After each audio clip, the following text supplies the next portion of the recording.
오늘은 대검찰청 윤석열 검찰총장의 국감이 있는 날이다.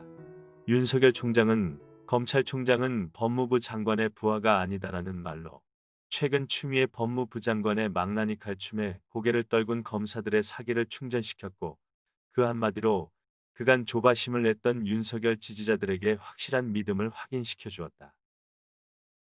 최근 BTS 발언을 문제 삼아 중국의 네티즌들이 다시 반한 감정을 드러내면서 BTS 관련 상품 불매운동을 하고 중국 외교부까지 나서서 BTS의 6.25 발언을 문제 삼았다.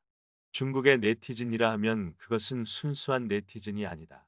공산당에서 지시하면 당원들이 일사불란하게 움직여 SNS에 글을 올리면 뒤이어 동조하는 국민들이 생기기도 한다. 그러나 국민들이 움직이지 않아도 당원들만으로도 공산당들은 자신들이 원하는 여론을 형성할 수가 있다. 최근 한국에서 좌파 단체들이 SNS 활동을 하는 것과 아주 유사하다. 중국에서는 아무나 공산당원이 될 수 없지만 공산당원이 되더라도 등급이 있다. 우리 외국인이 볼 때는 아무렇지도 않게 보이지만 그들에게는 조선시대 양반 소리를 듣는 사대부 같은 것이라 할 수 있다. 지난 19일 중공의 시진핑은 항미원조를 부각시키면서 항미원조 전쟁의 승리는 정의의 승리, 평화의 승리, 인민의 승리라고 말하면서 이를 통해 세계 평화 및 인류의 진보에 큰 공헌을 했다고 말했다. 여기에서의 정의, 평화라는 뜻은 우리가 어렸을 때부터 배워왔던 정의, 평화와는 다른 뜻이다. 참 말로는 그 차이를 설명하기는 힘든데 현재 민주화 운동을 했다는 임종석, 이인영, 감옥에 있는 이석기, 김정은을 계몽군주에 비유한 유시민 같은 사람들이 쉽게 공감할 수 있는 단어가 아닐까 생각한다. 즉 문재인 대통령이 자주 사용하는 정의, 평화와 같은 뜻이라 생각한다. 2008년 연말에 중국 텐진 한인회에서 지역 양로원에 위문품을 보냈는데 그때 양로원에서 한국전쟁에 참전했던 노인을 만난 적이 있다. 어떻게 한국전쟁에 참여했었나요?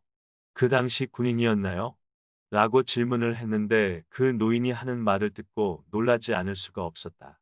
자신은 농민으로 장날시장에 왔는데 큰 트럭 몇 대가 와서 서더니 공안들이 젊은이들을 강제로 타라고 해서 차에 태우더니 그 길로 집에 연락도 못하고 전쟁터로 끌려가게 되었다고 말했다. 저렇게 끌려가도 누구 하나 정부를 상대로 항해 한 번 할 수 없는 나라. 바로 이것이 사회주의 공산당 독재구나. 내가 지금 이런 나라에 와 있구나 하는 생각을 했었다. 많은 한국인들이 중국을 관광했다. 중국이 시장을 개방하면서 겉보기에는 뭐 우리랑 사는 모습이 크게 달라 보이는 것이 없어 보이고 중국 형법을 찾아보아도 한국의 형법과 거의 비슷하다. 그런데 무서운 함정이 있다. 매 항목마다 기타라는 항목이 있는데 이 기타의 정의는 그때그때 공산당이 원하는 방식대로 해석할 수 있게 되어 있어서 같은 죄를 지었어도 다른 결과가 나올 수 있다. 바로 여기에서 부패가 시작된다. 중화인민민주주의 공화국, 조선인민민주주의 공화국에서 말하는 민주주의가 한국에서 민주화 운동을 했다는 운동권들이 말하는 그 민주주의이다. 그들의 정의 평등 평화는 우리 일반인들이 알고 있는 그 뜻과는 다르다. 그들이 쓰는 정의, 평등, 평화, 사랑은 그들만의 단어이다. 우리는 누가 이런 단어를 쓰느냐에 따라 그 의미를 달리 생각해야 한다. 성범죄자가 사랑해서 그랬다고 말할 때 그 사랑과 상대방을 존중하고 아끼고 배려하면서 말하는 사랑의 차이가 완전히 다른 의미인 것으로 비교하면 이해가 쉬울 것 같다. 어제까지만 해도 윤석열을 향해 총공격하라고 좌표를 찍던 추미애와는 너무나 다른 의연하고 거침없는 모습의 윤석열을 보면서 그가 정의, 평등, 평화, 사랑을 부르짖으며 국민들을 위해 떨쳐 일어나 다시 한번 국민을 위해 일해 주었으면 하는 바람을 가져본다.